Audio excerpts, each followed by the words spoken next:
Merci, Monsieur le Président. Monsieur le Président de l'exécutif, Monsieur le Conseiller exécutif en charge de l'urbanisme et de l'énergie. Alors, depuis le 29 octobre 2015, la Corse fait l'objet d'une programmation pluriannuelle de l'énergie. Son acronyme est PPE, une programmation bien distincte de celle du continent. Cette PPE elle a été collaborée avec l'État et validée par un certain nombre de comités nationaux de spécialistes. Elle a été rendue opposable par décret du Premier ministre. Conformément à la loi de la transition énergétique, la PPE est effectivement en révision et doit nous être présentée avant la fin de l'année. Bon, il ne s'agit pas d'oublier un travail de modification qui a été fait en amont et qui a été validé par l'Assemblée de Corse en octobre 2019 par une délibération. Cette modification sur laquelle je me permets de revenir, en effet, est importante puisqu'elle a autorisé la modification du décret afin que le travail concernant la réalisation de la nouvelle centrale du Vaz puisse être mené, notamment par EDF.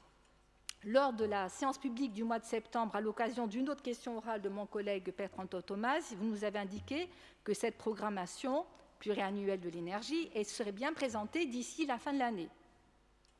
Également, lors des derniers conseils d'administration de l'AUE auxquels j'assiste, vous avez fait part de grandes avancées concernant le protocole pour une mise en œuvre optimisée de la PPE, protocole signé d'ailleurs le 4 juillet 2019 par le président d'exécutif et le ministre François de Rugy qui validait notamment l'approvisionnement de la centrale du Ricante au gaz naturel.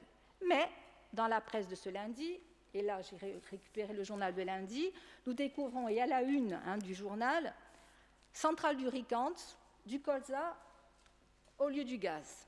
Donc, une nouvelle option visant à alimenter les deux centrales de Corse avec du biocarburant est envisagée par certains, sans que ni la collectivité de Corse, ni la commune d'Ajaccio, apparemment, ne semblaient avoir été consultées. Alors, Monsieur le Président, nous aurions besoin d'éléments plus précis sur ces sujets. Le plan de relance de la Corse, Corsica Rilanci, est en cours de finalisation. Il en devrait être de même pour la programmation pluriannuelle de l'énergie. À l'heure des multiples annonces et plans de relance de l'État, nous devons affirmer clairement notre politique et faire en sorte de ne pas être soumis au diktat d'un gouvernement trop souvent centralisateur. A ringraziavi. Ringraziavi. Donc, c'est Jean Biancucci qui se prépare à répondre. Vous avez la parole.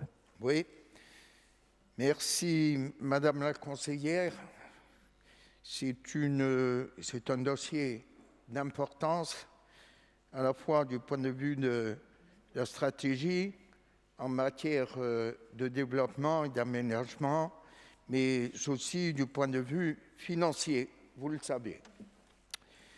Comme vous le savez, comme vous l'avez dit, la programmation pluriannuelle de l'énergie s'inscrit dans une perspective stratégique majeure.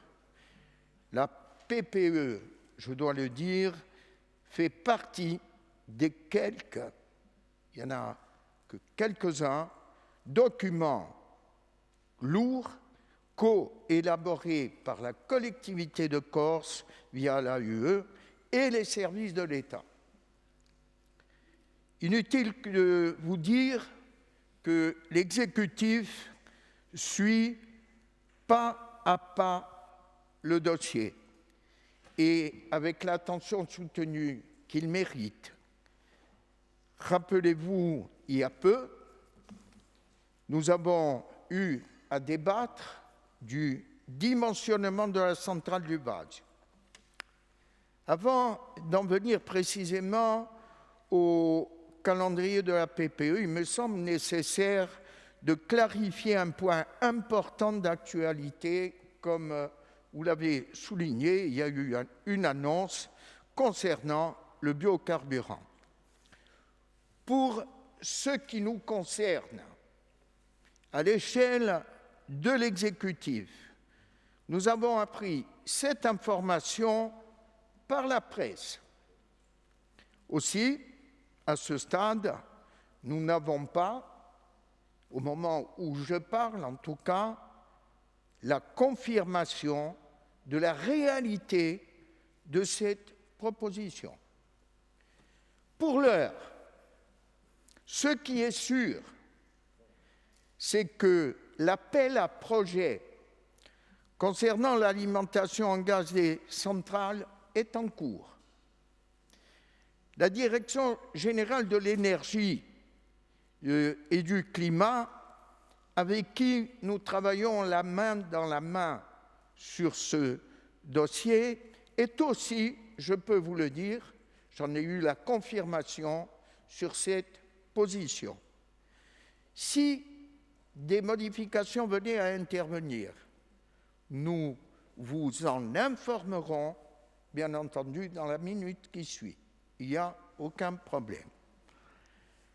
Je voudrais ajouter, et là on rentre dans la partie lourde de la PPE, en tout cas une partie lourde, c'est que le point 2 du protocole d'accord pour la mise en œuvre optimisée de la PPE. Je peux vous annoncer que la conclusion est imminente. Il est uniquement question de jours. Nous allons formaliser donc sous peu. Je rappelle qu'il s'agit du transfert à la collectivité de Corse de 6 actions structurantes en matière d'énergie. La rénovation globale des bâtiments, la rénovation de l'éclairage public, la filière bois-énergie, la filière solaire thermique. Croyez-moi, c'est une grande avancée pour la collectivité de Corse et pour la Corse. Pour conclure et faire un point calendaire, je peux d'ores et déjà vous annoncer que je demanderai à ce qu'un conseil de l'énergie, de l'air et du climat soit convoqué pour la mi-décembre. Un point global sera alors fait sur la politique énergétique de la Corse et une présentation de la PPE révisée vous sera faite. Cela donc signera officiellement la fin du travail technique et un passage imminent devant l'Assemblée de Corse. J'espère avoir été suffisamment clair, mais à travers votre question, je réponds aussi à bon nombre d'interrogations et je dois même vous dire que je m'attendais à une question de ce type venant de la part de l'opposition. Elle est venue de la majorité, c'est pareil. On est dans une enceinte où on débat, où on s'informe et on dit les choses de la manière dont elles sont et de la manière la plus claire qu'il soit. J'espère avoir été.